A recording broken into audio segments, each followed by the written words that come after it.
એટલે કોના લગન એ શેરીમાં?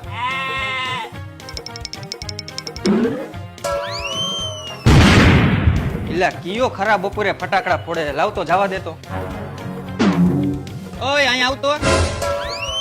એટલે તું ફટાકડા કાં ફોડે? દિવાળી આવે એટલે ફટાકડા ફોડું હું. આ તો ફટાકડા શેરીઓમાં ફોડવાના હે. તો હું અમારા ઘરમાં ફટાકડા ફોડવાના હે? હે બોલો. હવે આ બુદ્ધિ વગરના ને મારે શું કેવું?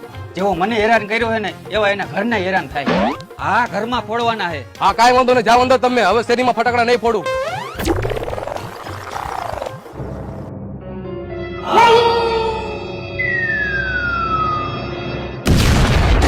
મેં કઈ ખોટું કર્યું? એને જેવું કીધું એવું મેં કર્યું. હેપી દિવાળી.